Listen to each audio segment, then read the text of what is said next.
अस्सलाम वालेकुम students, welcome back to our channel. Students, मैं हूं जायद खान और आप देख रहे हैं जायद खान एकेडमी। स्टूडेंट्स, आज की इस वीडियो में हम एक नई सीरीज़ का आगाज़ कर रहे हैं जिसमें हम linear differential equation of first order and first degree को सॉल्व करना सीखेंगे। और आज की इस वीडियो में हम इससे रिलेटेड जो एग्जाम्पल नंबर 1 है, जिसमें हमारे पास ये जो गिवन डिफरेंशियल इक्वेशन है, इसको सॉल्व करेंगे और इसके लिए जो जनरल सोल्यूशन है वो फाइंड करेंगे। और इससे रिलेटेड जो बाकी एग्जाम्पल्स हैं उनकी वीडियोज़ का लिंक मैंने डिस्क्रिप्शन में दे दिया है, तो अगर आप में से कोई स्टूडेंट उनको देखना चाहे तो डिस्क्रिप्शन के अंदर दिए हुए लिंक को क्लिक कर सकता है। स्टूडेंट्स, वीडियो स्टार्ट करने से पहले आप सबसे यही गुजारिश है कि अगर आप इस चैनल पर नए हैं और अभी तक आपने इस चैनल को सब्सक्राइब नहीं किया तो ज़रूर कर लें और साथ में लगे बेल आइकन को भी प्रेस कर दें ताकि आपको हमारी हर नई वीडियो की नोटिफिकेशन मिलती रहे। अब हम आते हैं स्टूडेंट्स टॉपिक की तरफ। टॉपिक में हमारे पास स्टूडेंट्स ये जो गिवन डिफरेंशियल इक्वेशन है first order and first degree की, इसको हमने सॉल्व करना है। तो स्टूडेंट्स, आपने क्या करना है, सबसे पहले तो आपने ये चीज़ ध्यान में रख लेनी है कि किसी भी linear differential equation of first order and first degree को सॉल्व करने के लिए आपने इन 3 स्टेप्स को ध्यान में रखना है, जो कि यहाँ मैं साइड पे लिख चुका हूँ। आपने इन 3 स्टेप्स को ध्यान में रखना है और इसके हिसाब से उस गिवन जो डिफरेंशियल इक्वेशन है उसको सॉल्व करना है। सबसे पहले स्टेप क्या होता है स्टूडेंट, कि आपने जो भी आपको क्वेश्चन गिवन है, जो आपको इक्वेशन गिवन है, उसको आपने स्टैंडर्ड फॉर्म में कन्वर्ट करना है। अब जो स्टैंडर्ड फॉर्म है लीनियर डिफरेंशियल इक्वेशन की, वो हमारे पास होती है dy/dx plus P of Y equals to Q. ठीक है, और ये जो p और q है स्टूडेंट्स, ये फंक्शन होते हैं x के। ठीक है, तो हमने उस इक्वेशन को पहले तो ये देखना है कि क्या वो इस फॉर्म में हमारे पास गिवन है। अगर नहीं है तो हम इसको इसमें कन्वर्ट करेंगे। जब हम कन्वर्ट कर लेंगे तो फिर हम इसको कंपेयर करके p और q की वैल्यू फाइंड करेंगे। ठीक है, p और q की वैल्यू फाइंड करने के बाद अब हमारा दूसरा स्टेप क्या होगा कि हमने इंटीग्रेटिंग फैक्टर फाइंड करना होगा। अब इंटीग्रेटिंग फैक्टर, इसको IF बोलते हैं। इंटीग्रेटिंग फैक्टर फाइंड करने के लिए हमारे पास ये फार्मूला है स्टूडेंट, कि e की पावर में हमने इंटीग्रल लेना है p dx, और p ये जो यहाँ y के साथ जो हमारे पास टर्म होगी उसको p कहते हैं। ठीक है, तो इंटीग्रेटिंग फैक्टर के इस फार्मूले से हमने इंटीग्रेटिंग फैक्टर फाइंड कर लेना है। जब हम ये भी कर लेंगे तो फिर हमारा जो तीसरा स्टेप है वो शुरू हो जाएगा, जिसमें हमने सोल्यूशन फाइंड करना होगा, जो जनरल सोल्यूशन है। तो जनरल सोल्यूशन फाइंड करने का स्टूडेंट्स ये फार्मूला है हमारे पास कि y into integrating factor equals to integral of q into integrating factor plus c जो है वो कांस्टेंट ऑफ इंटीग्रेशन है। ठीक है, तो इन 3 स्टेप्स को फॉलो करते हुए अब स्टूडेंट्स हम इस जो हमारे पास जो गिवन लीनियर डिफरेंशियल इक्वेशन है इसको सॉल्व करेंगे। ठीक है, सबसे पहले तो हम ये देखेंगे कि क्या ये हमारे पास स्टैंडर्ड फॉर्म में है। स्टैंडर्ड फॉर्म मैंने आपको बताई कि स्टूडेंट्स dy/dx होनी चाहिए प्लस y एक तरफ होनी चाहिए और जितनी भी बाकी टर्म्स है वो y के शुरू में हम लिख देंगे। ठीक है, इक्वल्स टू q, यानी कि इक्वेशन के इस तरफ। अब हम इसको स्टूडेंट्स एक स्टेप में इसको जनरल फॉर्म में कन्वर्ट करेंगे, यानी स्टैंडर्ड फॉर्म में।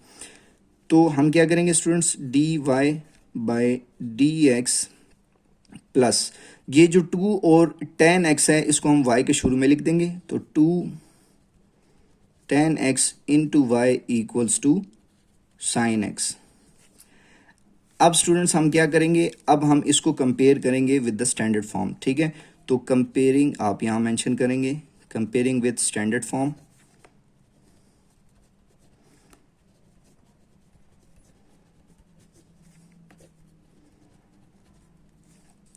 तो अब हम स्टैंडर्ड फॉर्म इसकी जो है वो लिख लेंगे। Standard form dy/dx plus p of y equals to q, ये हमारे पास स्टैंडर्ड फॉर्म होती है। अब हम जब इसको इसके साथ कंपेयर करेंगे तो स्टूडेंट्स यहाँ भी dy/dx, यहाँ भी dy/dx, y के साथ जो भी टर्म होगी वो हमारा p होगा, p की वैल्यू होगी। तो यहाँ y के साथ स्टूडेंट्स यहाँ पर जो है वो हमारे पास 2 tan x है, तो ये हमारे पास p की वैल्यू आ गई। और इक्वेशन के इस तरफ जो भी टर्म होगी वो हमारे पास q की वैल्यू होगी, तो q की वैल्यू हमारे पास यहाँ से बन रही है sin x। देयरफॉर हम यहाँ पर कहेंगे कि जो p है, p की वैल्यू हमारे पास आ रही है स्टूडेंट्स 2 tan x। ठीक है, और जो q है, q की वैल्यू हमारे पास बन रही है sin x। तो हमने, जैसे कि मैंने आपको पहले बताया है कि हम स्टैंडर्ड फॉर्म में कन्वर्ट करने के बाद p और q की वैल्यू फाइंड कर लिया करेंगे। अब हमारे पास p और q की वैल्यू आ गई स्टूडेंट्स।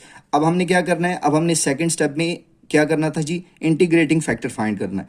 तो अब हम यहाँ पर मेंशन करेंगे कि जो इंटीग्रेटिंग फैक्टर है वो हमने फाइंड करना है। इंटीग्रेटिंग फैक्टर ये इक्वल होता है स्टूडेंट्स हमारे पास E raise to power integral of P D X. ठीक है, अब यहाँ पर हम p की वैल्यू पुट कर देंगे e की पावर में इंटीग्रल ऑफ p, और p है हमारे पास 2 tan x into D x. अब स्टूडेंट्स ये 2 जो है ये कोफिशेंट है, कांस्टेंट टर्म है, ये शुरू में आ जाएगा, तो ये हमारे पास e रेज टू पावर 2 और इंटीग्रल ऑफ tan x और dx। अब स्टूडेंट्स आप जानते हैं कि भाई ये जो इंटीग्रल ऑफ tan x है ये हमारे पास इक्वल होता है नेचुरल लॉग ऑफ सीकेंड x। ठीक है, इसका इंटीग्रल tan x का इंटीग्रल हमारे पास इक्वल होता है नेचुरल लॉग ऑफ सीकेंड x, और ये हमारे पास आ जाएगा जी प्लस c। अब हम क्या करेंगे स्टूडेंट्स, यहाँ पर जो लॉग की प्रॉपर्टी है उसको यूज़ करेंगे। आप जानते हैं कि भाई लॉग की प्रॉपर्टी है कि अगर किसी फंक्शन की पावर हो और हम उसका लॉग लें तो वो पावर शुरू में आ जाती है। इसी को हम इन्वर्स कर लें कि जो टर्म शुरू में होगी वो यहाँ पर आकर पावर बन जाएगी। तो अब हमारे पास ये क्या आ जाएगा, इसको हम यूँ लिख लेंगे E raise to power natural log of secant square X. ये जो 2 शुरू में था ये यहाँ पर आकर पावर बन गई प्लस सी। अब स्टूडेंट्स ये जो e और नेचुरल लॉग ये एक दूसरे को कैंसिल कर देते हैं हमारे पास, तो हमारे पास इंटीग्रेटिंग फैक्टर क्या बचा, integrating factor equals to secant square X. हमारे पास जो है इंटीग्रेटिंग फैक्टर आ गया स्टूडेंट्स सीकेंड स्क्वेयर एक्स। तो हमारा जो सेकंड स्टेप है ये भी कंप्लीट हो गया जिसमें हमने इंटीग्रेटिंग फैक्टर फाइंड करना था। अब स्टूडेंट्स थर्ड स्टेप की तरफ जाएंगे, यानी कि हमने जनरल सॉल्यूशन फाइंड करना है। तो जनरल सॉल्यूशन का ये वाला फार्मूला हम यहाँ पर लिख देंगे। ठीक है, तो अब हमारे पास जो है जनरल सॉल्यूशन क्या आ जाएगा जी, y इक्वल्स टू, या आप मेंशन कर ले नाउ जनरल सॉल्यूशन। ठीक है, तो y into integrating factor equals to integral of q into इंटीग्रेटिंग फैक्टर dx प्लस सी। हमने यही जो है वो फार्मूला लिख लिया यहाँ पर। अब हम यहाँ पर स्टूडेंट्स जो है वो इंटीग्रेटिंग फैक्टर और q की वैल्यू पुट करेंगे, तो y एज इट इज़ और इंटीग्रेटिंग फैक्टर ये हमारे पास सीकेंड स्क्वेयर आ गया, तो सीकेंड square X equals to integral of q की वैल्यू स्टूडेंट्स हमारे पास जो है ये साइन एक्स आई थी, तो यहाँ पर हम q की जगह साइन एक्स पुट कर देंगे, और यहाँ पर स्टूडेंट्स अब हम इंटीग्रेटिंग फैक्टर की जगह सीकेंड स्क्वेयर एक्स पुट करेंगे, तो सीकेंड square x d x plus c. अब इसको हम सॉल्व करेंगे जितना ये सॉल्व हो सकता है। ठीक है, ये साइड हम एज इट इज़ लिख लेंगे फ़िलहाल, y into secant square X equals to, यहाँ पर स्टूडेंट्स हम क्या करेंगे कि इसको सॉल्व करेंगे और फिर इसको इंटीग्रेट कर देंगे।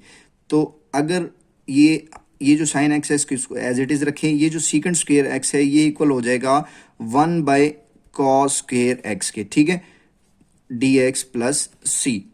अब स्टूडेंट्स ये जो कॉस स्क्वेयर एक्स है यानी 2 दफ़ा हमारे पास कॉस एक्स है, एक कॉस एक्स को इधर ही रहने दें, एक को साइन एक्स के नीचे लिख दें, तो sine x by cos x ये बन जाएगा।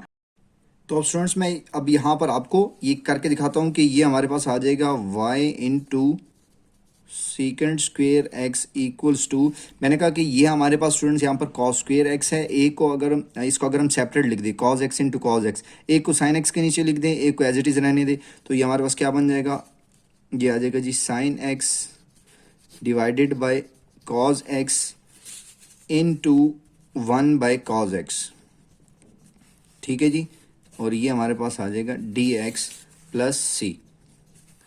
अब इसको अगर हम मज़ीद सॉल्व करें तो हमारे पास स्टूडेंट्स ये sine x by cos x ये हमारे पास होता है टेन एक्स, और ये 1 कॉस एक्स ये होता है जी सीकेंड एक्स। ठीक है, डी एक्स प्लस सी।